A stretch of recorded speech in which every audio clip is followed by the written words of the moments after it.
Good morning. News and hair oil సమర్పిస్తున్న business breakfast షోకి స్వాగతం. బ్రేకింగ్ న్యూస్ చూస్తున్నారు. దివీస్ ల్యాబ్స్ గతంలో వచ్చిన 483 అబ్జర్వేషన్స్ కాస్త ఇప్పుడు ఇంపోర్ట్ అలర్ట్ గా మారాయి. అంటే ఇకపై యుఎస్ కి దివీస్ ల్యాబ్స్ సంబంధించి విశాఖలో యూనిట్ 2 ఏదైతే ఉందో ఆ యూనిట్ 2 నుంచి అక్కడ ప్రొడ్యూస్ అయ్యే ఉత్పత్తులు ఏవి కూడా యుఎస్ కి ఎక్స్పోర్ట్ చేయడానికి వీల్లేదు. అంటే కొన్ని ప్రొడక్ట్స్ కి మినహాయింపించారు. అఫ్ కోర్స్ ఒక 5 డ్రగ్స్ కి మినహాయింపించారు. మిగతా ప్రొడక్ట్స్ అన్ని కూడా యుఎస్ కి ఎక్స్పోర్ట్ చేయడానికి వీల్లేదు. మనం ఎప్పటి నుంచో అనుకుంటుంది ఇది. డిసెంబర్ 26న ఇన్ఫాక్ట్ ఈ అబ్జర్వేషన్స్ 483 అబ్జర్వేషన్స్ లెటర్ రావడం జరిగింది. ఒక 18 పేజీల అబ్జర్వేషన్స్ ను దివీస్ ల్యాబ్స్ సంబంధించి యుఎస్ ఎఫ్డిఏ టీమ్ ప్రకటించింది. అప్పటి నుంచి ఆ ఇన్స్పెక్షన్ రిపోర్ట్ వచ్చిన దగ్గర నుంచి మనం ముందుగానే హెచ్చరించాం. ఇంపోర్ట్ అలర్ట్ గా మారే అవకాశం ఉంది. చాలా సీరియస్ క్రైమ్ జరిగింది ఇక్కడ. అంటే రికార్డ్స్ ని వాళ్ళు మ్యానిపులేట్ చేయడం కావచ్చు, కొన్ని కలర్డ్ రెసిడ్యూస్ డ్రగ్స్ లో ఉండడం కావచ్చు, ఇలాంటి రకరకాల సీరియస్ అబ్జర్వేషన్స్ యుఎస్ ఎఫ్డిఏ తన 483 లెటర్లు ఇవ్వడం జరిగింది. సో ఆ 18 పేజీల అబ్జర్వేషన్ తర్వాత ఇప్పుడు ఇక ఇంపోర్ట్ అలర్ట్ కు దారితీస్తుంది. సో మనం దీన్ని ఒక విధంగా సత్యం స్కామ్ తో కూడా కంపేర్ చేసాం ఆ రోజుల్లో. ఎందుకంటే రికార్డ్స్ ని డిస్ట్రాయ్ చేయడం కానీ, ఇన్సెండరేటర్స్ అంటే అందులో ఆ డాక్యుమెంట్స్ తగలబెట్టేందుకు ప్రయత్నం చేయడం కానీ, ఇలాంటి ప్రయత్నాలు ఒక స్కామ్ లోనే జరుగుతాయి. సో అటువంటి ఒక చిన్నపాటి స్కామ్ ఇందులో కనిపించింది మనకు దివీస్ ల్యాబ్స్ లో. సో అదే ఇప్పుడు మనకి ఇంపోర్ట్ అలర్ట్ గా మారటాన్ని కూడా మనం అలాగే తీసుకోవచ్చు. సో చాలా చాలా పెద్ద షాక్ ఇది దివీస్ ల్యాబ్స్ సంబంధించి. ఎందుకంటే 90% of Divi's labs products are exported to other countries including USA. ఇందులో ఒక 60 to 65% ఆఫ్ మ్యానుఫ్యాక్చరింగ్ ఇప్పుడు మనం ఏదైతే యూనిట్ 2 అనుకుంటున్నామో విశాఖపట్నం సమీపంలో చిప్పాడ దగ్గర ఉన్నది. సో ఆ యూనిట్ 2 నుంచే 60 to 65% ఆఫ్ ప్రొడక్షన్ జరుగుతుంది. సో ఆల్మోస్ట్ కంపెనీ సేల్స్ లో ఒక 65% కి ఆర్ మేబీ కొంచెం లెస్ దాన్ దట్ ఒక 5 డ్రగ్స్ కి మినహాయింపు ఇచ్చారు కాబట్టి ఒక 50% సేల్స్ ఎఫెక్ట్ అయ్యే ప్రమాదం కనిపిస్తుంది. దీనివల్ల ఈపీఎస్ ఎంత తగ్గుతుంది ఇవన్నీ కూడా ఇంకా రాబోయే రోజుల్లో మనకు తెలుస్తాయి. ఓవరాల్ గా కంపెనీకి ఇచ్చే ఇంతకుముందు ఒక హిస్టారికల్ గా దివీస్ కి 20 to 25 టైమ్స్ పిఈ దగ్గర ట్రేడ్ అవుతూ ఉండేది. సో ఇప్పుడు అది 14-15 టైమ్స్ పడిపోయే అవకాశం ఉంటుంది. సో ఇవన్నీ రాబోయే రోజుల్లో ఇంకా షేర్ ప్రైస్ ఆల్రెడీ ఇప్పటికే హైస్ నుంచి చూస్తే మనకు ఒక 40% క్షీణించింది దివీస్ ల్యాబ్స్. సో ఇప్పుడు మరింత తగ్గే అవకాశం ఉంటుంది. ఈ మధ్య కొద్దిగా షార్ట్ కవరింగ్ కారణాల వల్ల కావచ్చు, లోవర్ లెవెల్స్ దగ్గర వచ్చే బయింగ్ వల్ల కావచ్చు పెరిగింది. మళ్ళీ పడిపోయే ప్రమాదం దివీస్ ల్యాబ్స్ షేర్స్ సంబంధించి కనిపిస్తుంది. కాబట్టి ఎవరు కూడా దివీస్ ల్యాబ్స్ షేర్స్ జోలికి ఇప్పట్లో వెళ్ళొద్దు. మేబీ తర్వాత ఎప్పుడైనా పరిస్థితి సర్దుమణిగింది, అంతా బాగుంది అనుకున్నప్పుడు ప్రయత్నం చేయొచ్చు. But as of now avoid buying. Or ఎవరైనా ఇన్వెస్టర్స్ ఉంటే కూడా maybe they can come out of the stock and enter into a safe stock. ఇక డీ-డే వాళ్ళ మార్కెట్ సంబంధించి డీ-డే అంటే ఒకటి డిమార్ట్ లిస్టింగ్, రెండోది దివీస్ ల్యాబ్స్ గొడవ. సో ఈ రెండు కలిపి 2 డీలే కాబట్టి డీ-డే అనుకోవచ్చు మనం. So the biggest listing of 2017 and block buster listing, ఒక బంపర్ లిస్టింగ్, ఇది ఒక బిగ్ బ్యాంగ్ లిస్టింగ్. సో ఇవన్నీ ఇలా రకరకాల ఉపమానాలతో మనం చెప్పుకోవచ్చు. సో అది జరగబోతుంది ఇవాళ. ఎందుకంటే ఒక 40% compounded annual growth rate revenues పరంగా సాధిస్తున్న ఏకైక రిటైల్ సంస్థ ఇవాళ లిస్ట్ కాబోతుంది. మనం ప్రతిసారి ఇటువంటి కంపెనీ లిస్ట్ కావడం చూడడం. సో మేబీ ఒక హిస్టారికల్ లిస్టింగ్ అని కూడా అనుకోవచ్చు. రాబోయే రోజుల్లో ఈ స్టాక్ చాలా సంచలనాలకి దారి తీయబోతోంది. One of the very good quality stock చాలా కాలం తర్వాత మనం చూస్తున్నా అటువంటి ఒక ఐపీఓ వచ్చింది ఈ మధ్యనే. సో 299 రూపాయలకి డిమార్ట్ షేర్లు అవెన్యూ సూపర్ మార్ట్ పేరుతో వచ్చింది ఇది. ఆఫ్ కోర్స్ సో 299 రూపాయలకి అలాట్ చేశారు. గ్రే మార్కెట్ ప్రీమియమ్స్ ట్రెండ్స్ బట్టి చూస్తే maybe anywhere between 500 to 600 rupees దగ్గర లిస్ట్ అయ్యే ఛాన్స్ కనిపిస్తుంది. But don't by at 600 rupees. మంచి కంపెనీ అంటున్నాం, పోర్ట్ఫోలియోస్ లో తప్పనిసరిగా ఉంచుకోవాల్సిన కంపెనీ అంటున్నాం కదా అని దీన్ని హై రేట్ దగ్గర కొనేసి అంటించుకోవద్దు. కొద్దిగా ప్రైస్ స్టెబిలిటీ రానిద్దాం, తర్వాతే కొనుక్కోవచ్చు. ఎవరైనా ఒకవేళ కొన్నవాళ్ళు షార్ట్ టర్మ్ గెయిన్స్ కోసం చూసేవాళ్ళు ఎవరైనా ఉంటే ఇవాళ యూఫోరియాలో అమ్మేసుకోవచ్చు కూడా. సో అది ప్రస్తుతానికి డిమార్ట్ ఐపీఓకి సంబంధించిన సమాచారం. మరికొద్దిసేపట్లో మనం యూట్యూబ్ ప్రసారాలను ఇవాళ మేబీ 10 o'clock వరకు ఎక్స్టెండ్ చేసుకున్నాం. So that at least will watch how DMart shares are going to be listed అనేది. ఎందుకంటే మళ్ళీ మనం ఎటో వెళ్ళిపోయిన టైంలో లిస్ట్ అవుతుంది, 11 గంటలకి శేషు దాని గురించి ఏమి మాట్లాడరు. కాబట్టి నాలాగా దానికి సంబంధించి ఒక ఎక్సైట్మెంట్ తీసుకొచ్చే ప్రయత్నం జరగదు కాబట్టి I want be here during the listing of the shares. So బాలగారు, ఎటువంటి లిస్టింగ్ మనం చూడబోతున్నాం? ఒక డి డే అని అనుకుంటున్నాం కాబట్టి ఎటువంటి డి డే కాబోతోంది ఇవాళ? It's going to B A super listing అండి. బట్ డెఫినెట్లీ అంటే పొద్దు నుంచి నేషనల్ న్యూస్ ఛానల్స్ వాళ్ళు విల్ ఇట్ లిస్టెడ్ 600 అనే ఒక క్వశ్చన్ మార్క్ వేసి చూపిస్తున్నారు. So definitely it's going to be a very strong listing andi, but we don't know whether it's going to get listed at 600 or 500 plus, whatever it is. But definitely మాత్రం ఎగబడి కొనడం అంత ఉత్తమం కాదు, మీరు ఇప్పుడు మెన్షన్ చేసింది. అండ్ గతంలో కూడా మనం చెప్పామండి, ఎవరికైనా అలాట్మెంట్స్ రాని వాళ్ళు చాలా మంది నిరాశగా ఉంటారు. బట్ అటువంటి వాళ్ళు గతంలో కొన్ని ఇష్యూస్ చేజ్ చేసి హై రేట్ లో లిస్టింగ్ అయిన రోజు కూడా కొన్న దాఖలాలు చాలా ఉన్నాయి. సో ఆ కారణం వలన don't chase the stock, let it subside and కొద్దిగా స్టెబిలిటీ. ఒకవేళ రాకపోయినా కానీ 600 లెవెల్లోనే ప్రాబ్లీ రాబోయే 10-15 డేస్ లో లిస్ట్ అయినా కానీ definitely there will be some reaction అండి. అక్కడ మనం కొనుక్కోవచ్చు. ఎందుకంటే ఓవర్ ద నెక్స్ట్ 2-3 ఇయర్స్ ఎవరికన్నా స్టాక్ పోర్ట్ఫోలియో ఉంచుకోవాలంటే you can buy, or SF mode లో కూడా కొనుక్కోవచ్చు. అందుకని definitely it's going to be very strong listing. అమ్మి ప్రాఫిట్స్ బుక్ చేసుకోవాలనుకునే వాళ్ళు డెఫినెట్లీ చేసుకోవచ్చండి. ఒకవేళ మల్టిపుల్ అప్లికేషన్స్ వచ్చి కొద్దిగా ఎక్కువ అప్లికేషన్స్ అలాట్మెంట్ వచ్చిన వాళ్ళు definitely they can almost make the cost zero, కొద్దిగా సగం అమ్మితే కూడా. Definitely it's going to be very good, but do not chase the stock, let it subside and let it stabilize అయిన తర్వాత కొనడమే ఉత్తమం అని చెప్తానండి. ఇప్పుడు కూడా దివీస్ పరిస్థితి, దివీస్ లో Divi's it's real absolute disasters effect అండి. మనం గతంలో కూడా పదే చెప్తున్నాను.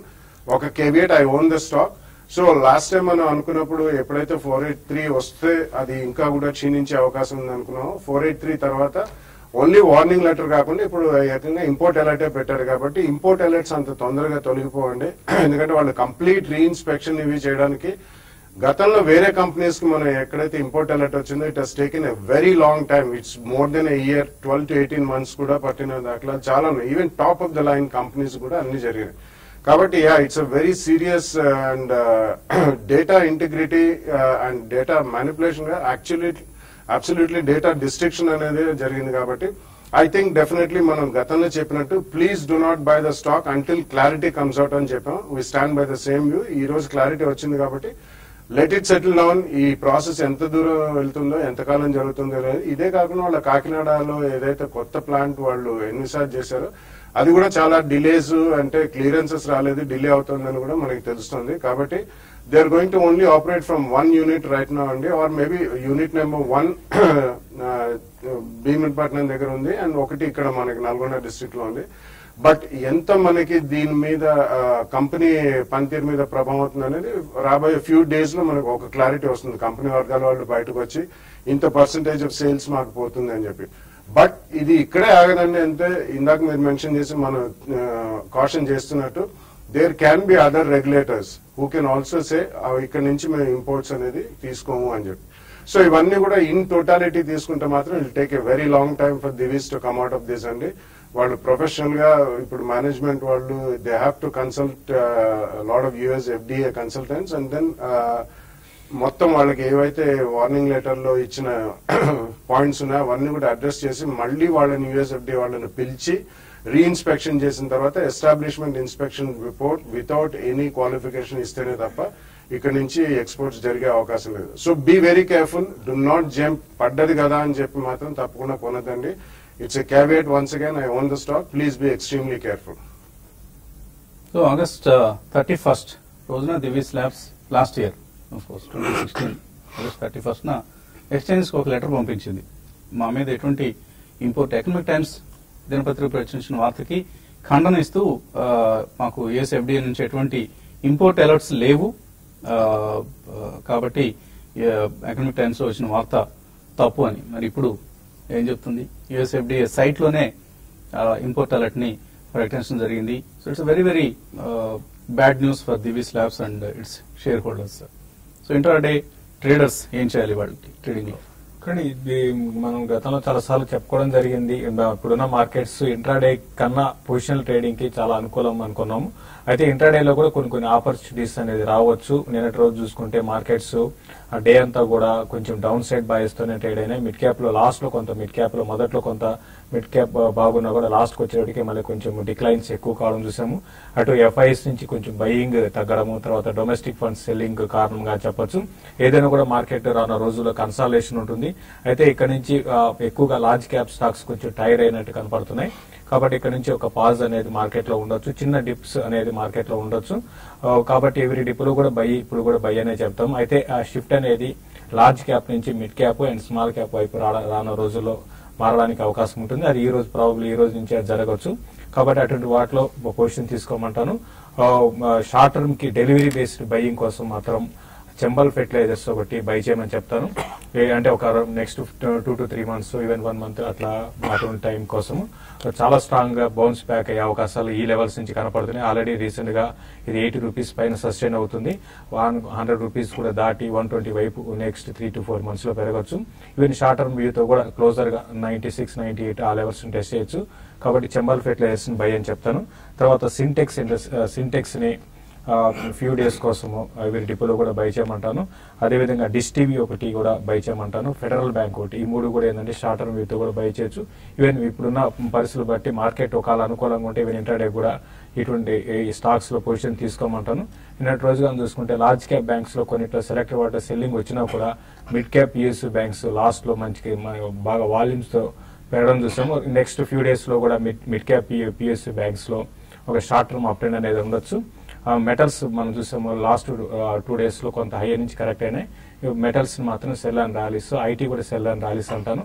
ఈ రోజు కొంచెం ఫార్మా స్టాక్స్ బాగుండే అవకాశం ఉంది, కానీ నేను కొంచెం బయింగ్ జరిగింది. మళ్ళీ దివీ ల్యాబ్ ఇష్యూతో మళ్ళీ కొంచెం ఫార్మా స్టాక్స్ లో కూడా కొంచెం సెల్లింగ్ రావచ్చు.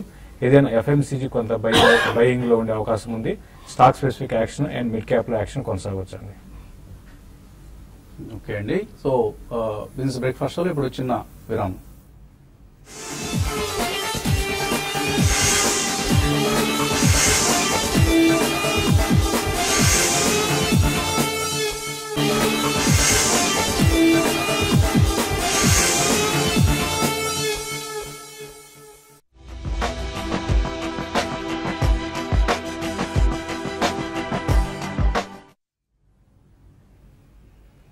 బిజినెస్ బ్రేక్ఫాస్ట్ లోకి తిరిగి స్వాగతం.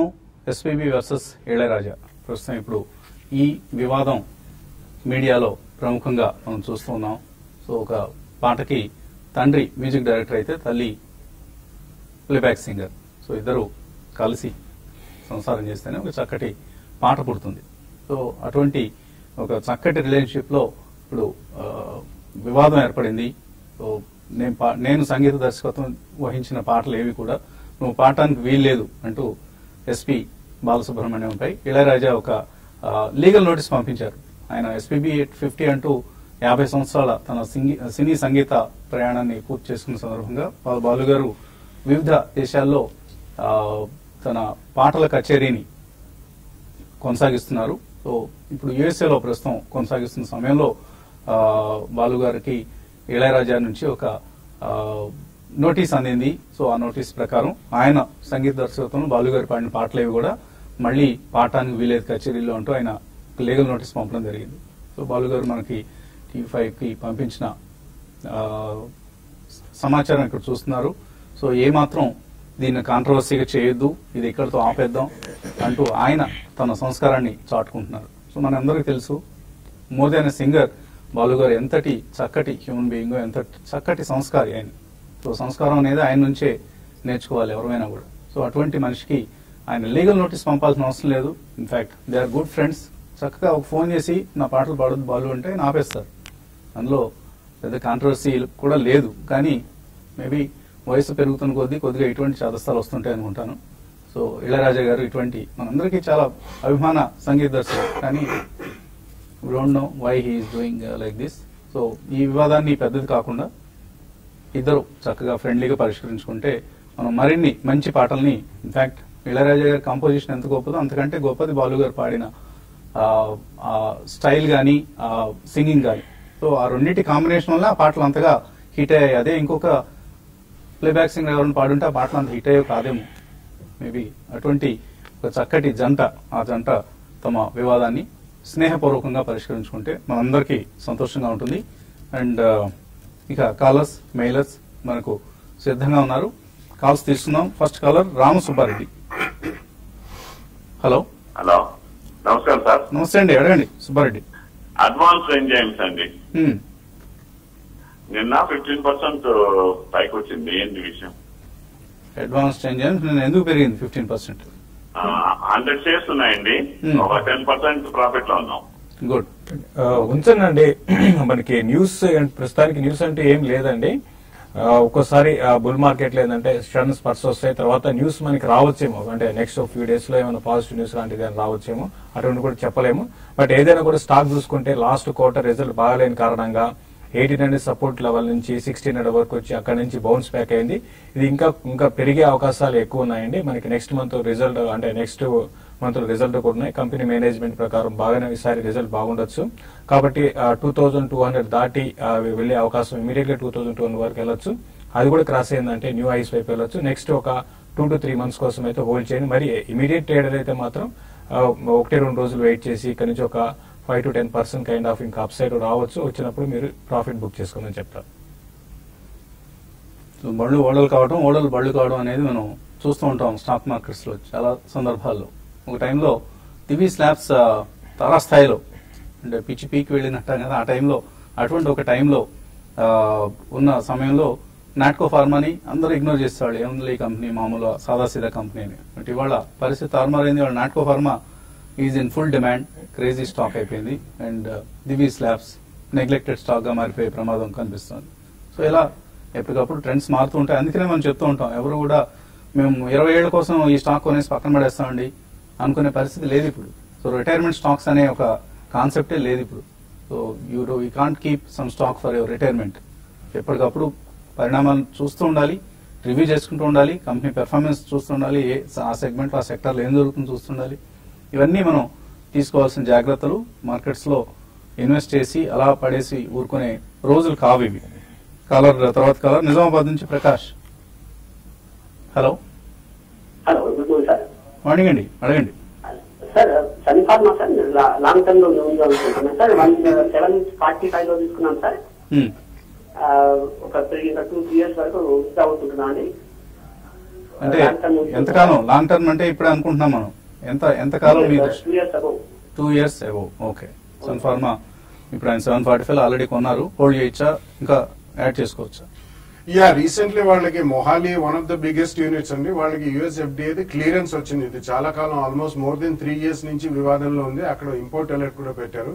సో డెఫినెట్లీ ఐ థింక్ ఉన్న వాటిలో సన్ ఫార్మా లాస్ట్ 2-3 years నుంచి వాళ్ళకు కూడా 2-3 డిఫరెంట్ ఫెసిలిటీస్ లో యుఎస్ ఎఫ్డిఏ వాళ్ళ చుక్కెదురైంది. బట్ మెల్లిగా ఒకటి క్లియరెన్స్ వస్తున్నాయి కాబట్టి మీరు కొన్న రేట్ లో ఉంచండి. ప్రస్తుతం మాత్రం 2 years అంటున్నారు కాబట్టి ప్రాబ్లీ, బట్ ఎక్కడైనా కానీ మీకు 10-15% కొద్దిగా ఫాస్టర్ గెయిన్ వస్తే మాత్రం తప్పకుండా అమ్మాలండి. ఎందుకంటే గతంలో ఉన్న పిఈ రేషియోస్ ఓవరాల్ సెక్టర్ లో అంత ఈజీగా మళ్ళీ they will not come back. IT example మనం చూస్తాం, the same thing is going to repeat in pharma also. So ఎక్కడైనా మీకు ప్రాఫిట్స్ వస్తే మాత్రం తప్పకుండా బుక్ చేయమని చెప్తాను.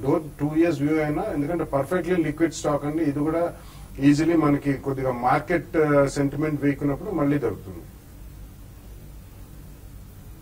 ఓకే. తర్వాత కాలర్ కరీంనగర్ నుంచి శ్రీనివాస్. హలో. నమస్కారం అండి. నమస్తే అండి, అడగండి. Sir Reliance federal bank future కొనుక్కోవచ్చు సార్ ఈ month? Reliance and federal bank futures ఇంకా టైం లేదు, ఎక్స్పైరీ దగ్గర పడుతుంది. ఈ టైంలో కొనొచ్చా? ఇప్పుడు రిలయన్స్ లాస్ట్ ఫ్యూ డేస్ గా కొంత మనకి వీక్నెస్ అనేది చూస్తున్నామండి. ఇప్పుడు 1280 దగ్గర రిలయన్స్ కి సపోర్ట్ ఉంది. అది కానీ బ్రేక్ కి దాని కింద కంటిన్యూగా ట్రేడ్ అయితే 1266 దాకా రావచ్చండి. అక్కడ మీరు ఒకసారి అటెంప్ట్ చేయండి. లేదా 1280 పైన స్ట్రాంగ్ ఉంటే అప్పుడైనా కూడా బై చేసుకోవచ్చు. 1280 and 1260 buying points. At the same time 3 to 4% లోపల దీనికి అప్ ట్రెండ్ వచ్చినప్పుడు మీరు ఎగ్జిట్ కండి. మునుపట్లాగా ఒకసారి 10%, 15% కైండ్ ఆఫ్ అప్ మూవ్ అయితే ఇందులో చూడలేము. ఫెడరల్ బ్యాంక్ అయితే మీరు బై చేసుకోవచ్చు అండి. ఎందుకంటే స్లోగా మనం చూస్తున్నాము లార్జ్ క్యాప్ బ్యాంక్ లో టైడ్ అయిపోయి, అంటే బాగా పెరుగున్నాయి కాబట్టి లాస్ట్ ఫ్యూ డేస్ గా కొంత డెలివరీ బేస్డ్ బయింగ్ చిన్న బ్యాంక్ లో కనపడుతుంది. ప్రైవేట్ బ్యాంక్ లో ఫెడరల్ బ్యాంక్ మంచి కంపెనీ, అంటే స్ట్రాంగ్ కంపెనీనే. రీసెంట్ గా టెక్నికల్ కూడా చాలా స్ట్రాంగ్ ఉంది. కాబట్టి డిప్ లో మీరు ఫెడరల్ బ్యాంక్ ని మీరు ఈ సిరీస్ లో బై చేసి అట్ ద సేమ్ టైం మళ్ళీ తక్కువ ప్రాఫిట్ కి ఎగ్జిట్ కాండి. మార్కెట్స్ రేంజ్ బౌండ్ ఉంటాయి, తక్కువ ప్రాఫిట్ కి ఎగ్జిట్ కాండి. తర్వాత నాగరాజు మెయిల్ పంపించారు. జీ షిప్పింగ్ ఎలా ఉంటుంది వాళ్ళది? పిఈ, బుక్ ప్రైస్, ఇవి రెండు కూడా అట్రాక్టివ్ గా ఉన్నాయట. ఇట్స్ ఆల్వేస్ ద కేస్ అండి. Most of the shipping stocks అన్ని కూడా మనకి కొద్దిగా డివిడెండ్ ప్లే అనేది వర్తిస్తుంది. కానీ దో మనకి క్రూడ్ పెట్రోలియం బాగా పడ్డా కానీ input cost one of the heavy input cost ఉంది ఈవెన్ షిప్పింగ్ అనేది. బస్ క్రాస్ బార్డర్ ట్రేడ్ అనేది ఎక్కువగా మెటీరియలైజ్ కానప్పుడు వీటికి అంతగా ఫ్యాన్సీ రాదు. So shipping generally did not attract lot of interest from investors in the market. కాబట్టి మీరు ఒకవేళ కొన్నా కానీ ఇప్పుడు we're close to year end కాబట్టి డివిడెండ్ అది అనౌన్స్ చేసినప్పుడు స్పాట్ వస్తే తప్పకుండా అమ్మి ప్రాఫిట్స్ అయితే బుక్ చేయాలి. సో వసంత రెడ్డి మెయిల్ పంపించారు. డిమార్ట్ ఐపీఓ 650 షేర్లు అప్లై చేశారట, షేర్స్ అలాట్ కాలేదు. కానీ శ్రీనివాస్ 500 షేర్లు అప్లై చేస్తే 50 షేర్లు వచ్చాయి. ప్రసాద్ 100 షేర్లు చేస్తే 200 షేర్లు చేస్తే 100 షేర్లు వచ్చాయి. అలాగే రాజు ఆయన 300 షేర్లు అప్లై చేస్తే 150 షేర్లు వచ్చాయి. ఇలా ఏదో ఒక క్యాలిక్యులేషన్ పంపించారు. కానీ మీరు ఇచ్చిన సమాచారం తప్పండి. వాళ్ళు రెండు అప్లికేషన్లు పెడితే అలా వచ్చుండొచ్చు, 2 లాట్స్ లో అప్లై చేసి ఉంటారు. సో ఎందుకంటే ఇందులో మీరు ఏదో ఆర్టీఐ కింద తీసుకొని డీటెయిల్స్ అన్ని మాకు పంపించండి, మెయిల్ చేయండి అని రాశారు. సో అంత అవసరం లేదండి. ఇవాళ ఫైనాన్షియల్ ఎక్స్ప్రెస్ పేపర్ లో మీకు చక్కగా బేసిస్ ఆఫ్ అలాట్మెంట్ అడ్వర్టైజ్మెంట్ ఉంది.